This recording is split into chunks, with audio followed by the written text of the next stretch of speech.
शांति। 12 जुलाई 1972 के अव्यक्त बाप दादा के हम बच्चों प्रति अनमोल महावाक्य। मुरली का सार मरजीवापन की स्मृति से गृहस्थी व प्रवृत्ति की विस्मृति। अधर कुमारों की भट्ठी में बाबा ने कहा, अपने आप को जहाँ चाहो जब चाहो ऐसे परिवर्तन कर सकते हो। भट्ठी में अपने आप को परिवर्तन करने के लिए आते हो ना, तो परिवर्तन करने की शक्ति अनुभव करते हो। कैसा भी वायुमंडल हो, कोई भी परिस्थिति हो, लेकिन अपनी स्वस्थिति के आधार से वायुमंडल को परिवर्तन में ला सकते हो। वायुमंडल के प्रभाव में आने वाली आत्माएं हो व वायुमंडल को सतोप्रधान बनाने वाली आत्माएं हो। अपने को क्या समझते हो, इतना अनुभव करते हो कि अभी कोई भी वायुमंडल हमें अपनी तरफ आकर्षित नहीं कर सकता। जो समझते हैं कि भट्ठी में आने के बाद इतनी हिम्मत व शक्ति अपने में जमा की है, जो कहीं भी किसी भी स्थान पर जाते जमा की हुई शक्तियों के आधार से वायुमंडल व परिस्थिति मुझ मास्टर सर्वशक्तिमान को हिला नहीं सकती है। अपनी स्थिति को एक रस व अटल अचल बना सकते हैं, वह हाथ उठावे। यह बातें तो स्पष्ट हैं ही कि दिन प्रतिदिन परिस्थितियाँ अति तमो प्रधान बनती हैं। परिस्थितियाँ व वायुमंडल अभी सतो प्रधान नहीं बनने वाला है। अति तमो प्रधान के बाद ही फिर सतो प्रधान बनने वाला है। तो दिन प्रतिदिन वायुमंडल बिगड़ने वाला है, न कि सुधरने वाला। तो जैसे कमल पुष्प कीचड़ में रहते हुए न्यारा रहता है, वैसे अति तमो प्रधान तमोगुणी वायुमंडल में होते हुए भी अपनी स्थिति सदा सतो प्रधान रहे। इतनी हिम्मत समझकर हाथ उठाया ना। फिर ऐसे तो नहीं कहेंगे कि यह बात ऐसे हुई इसलिए अवस्था नीचे ऊपर हुई। चाहे प्रकृति द्वारा, चाहे लौकिक संबंध द्वारा, चाहे दैवी परिवार द्वारा कोई भी परीक्षा आवे व कोई भी परिस्थिति सामने आवे, उसमें भी अपने आप को अचल अटल बना सकेंगे ना। इतनी हिम्मत समझते हो ना। परीक्षाएं बहुत आनी हैं, पेपर तो होने ही हैं। जैसे जैसे अंतिम फाइनल रिजल्ट का समय समीप आ रहा है, वैसे समय प्रति समय प्रैक्टिकल पेपर स्वतः ही होते रहते हैं। पेपर प्रोग्राम से नहीं लिया जाता, ऑटोमेटिकली ड्रामा अनुसार समय प्रति समय हर एक का प्रैक्टिकल पेपर होता रहता है। तो पेपर में पास होने की हिम्मत अपने में समझते हो। घबराने वाले तो नहीं होना। अंगद के माफिक जरा भी अपने बुद्धि योग को हिलाने वाले नहीं हो। यह भट्ठी अधर कुमारों की है ना। अपने को अधर कुमार तो समझते हो ना। संकल्प व संबंध में अधर कुमार की स्मृति नहीं रहती है। जैसे देखो, पहले बहन भाई की स्मृति में स्थित किया गया, उसमें भी देखा गया कि बहन भाई की स्मृति में भी कुछ देह अभिमान में आ जाते हैं। इसलिए उससे भी ऊंची स्टेज भाई भाई की बताई। ऐसे ही अपने को अधर कुमार समझकर चलते हो, गोया प्रवृत्ति मार्ग के बंधन में बंधी हुई आत्मा समझकर चलते हो। इसलिए अब इस स्मृति से भी परे अधर कुमार नहीं, लेकिन ब्रह्मा कुमार हूँ। अब मरजीवा बन गए हो। मरजीवा जीवन में अधर कुमार का संबंध है क्या? मरजीवा जीवन में प्रवृत्ति व गृहस्थी है क्या? मरजीवा जीवन में बाप दादा ने किसको गृहस्थी बनाकर नहीं दी है। एक बाप और सभी बच्चे हैं ना, इसमें गृहस्थीपन कहाँ से आया? तो अपने को ब्रह्मा कुमार समझकर चलना है। अगर ब्रह्मा कुमार की स्मृति भी रहती है तो जैसी स्मृति वैसी ही स्थिति भी रहती है। इस कारण अभी इस स्मृति को भी खत्म करो कि हम अधर कुमार हैं। नहीं, ब्रह्मा कुमार हूँ। जो बाप दादा ने ड्यूटी दी है उस ड्यूटी पर श्रीमत के आधार पर जा रहा हूँ। मेरी प्रवृत्ति है या मेरी युगल है, यह स्मृति भी रोंग है। युगल को युगल की वृत्ति से देखना व घर को अपनी प्रवृत्ति की स्मृति से देखना, इसको मरजीवा कहेंगे। जैसे देखो, हर चीज़ को संभालने के लिए ट्रस्टी मुकर्रर किए जाते हैं। यह भी ऐसे समझकर चलो। यह जो हद की रचना बाप दादा ने ट्रस्टी बनाकर संभालने के लिए दी है, वह मेरी रचना नहीं, लेकिन बाप दादा द्वारा ट्रस्टी बन इसको संभालने के लिए निमित्त बना हुआ हूँ। ट्रस्टीपन में मेरापन नहीं होता, ट्रस्टी निमित्त होता है। प्रवृत्ति मार्ग की वृत्ति भी बिल्कुल न हो। यह ईश्वरीय आत्माएं हैं, न कि मेरे बच्चे। भले छोटे छोटे बच्चे हों तो भी क्या बाप दादा ने छोटे बच्चों की पालना नहीं की क्या? जैसे बाप दादा ने छोटे बच्चों की पालना करते हुए ईश्वरीय कार्य के निमित्त बना दिया, वैसे ही छोटे छोटे बच्चे व बड़े जिन्हों के प्रति भी बाप द्वारा निमित्त बने हो, उन आत्माओं प्रति भी यह वृत्ति रहनी चाहिए कि इन आत्माओं को ईश्वरीय सेवा के योग्य बनाकर इसमें लगा देना है।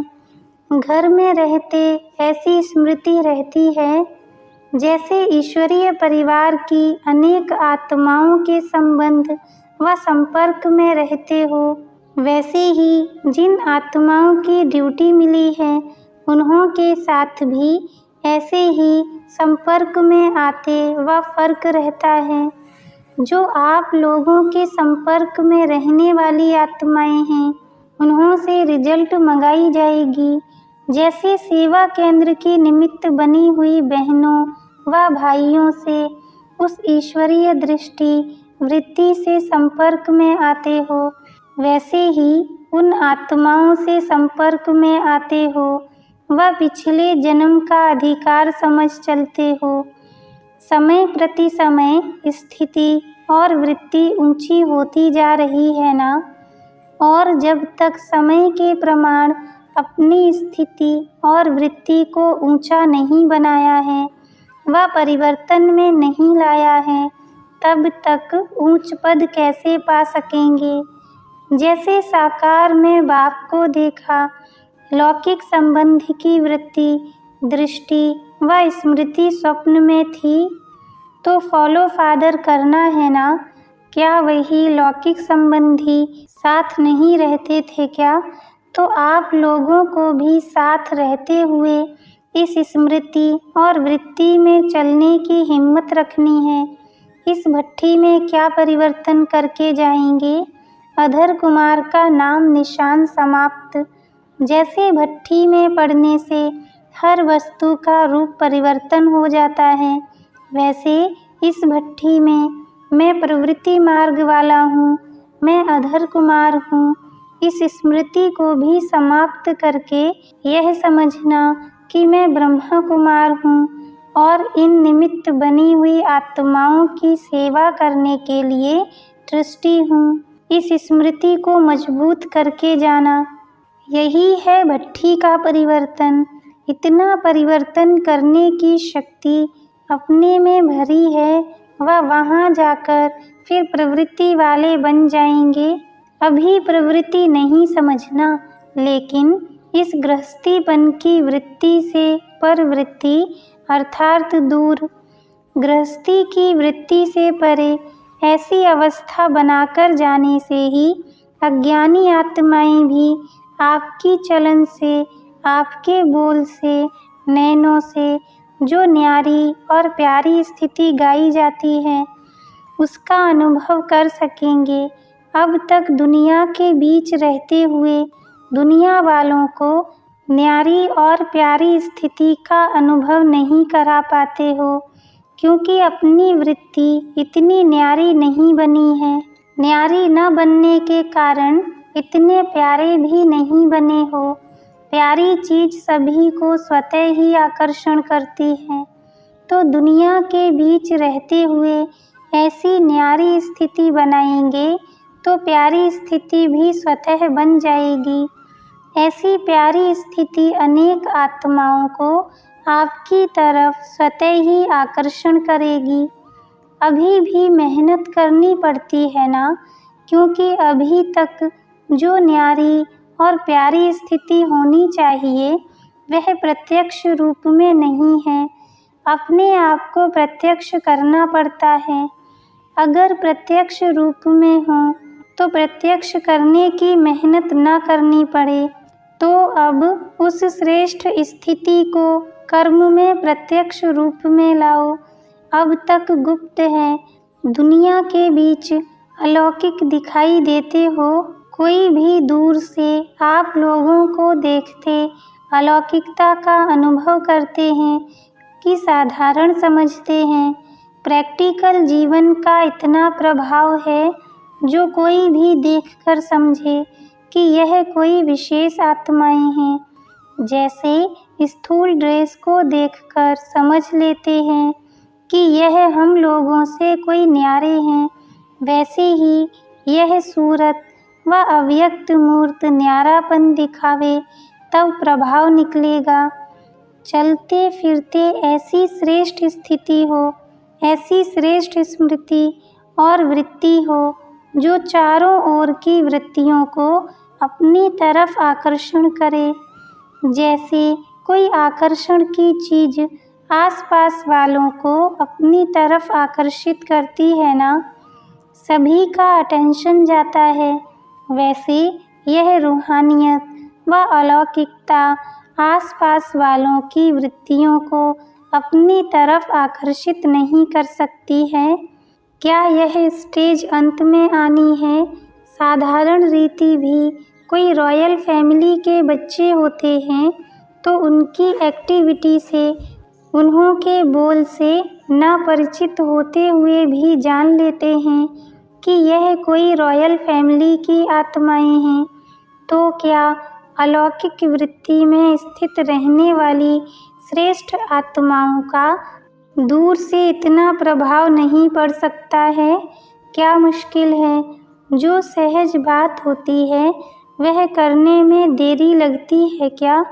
ऐसे समझें कि भट्ठी में इतने सभी अलौकिक शक्तिशाली मास्टर ज्ञान सूर्य जब चारों ओर जाएंगे तो जैसे सूर्य छिप नहीं सकता, वैसे मास्टर ज्ञान सूर्य व प्रकाश व प्रभाव चारों ओर फैलने से यहाँ तक भी प्रैक्टिकल सबूत आएगा।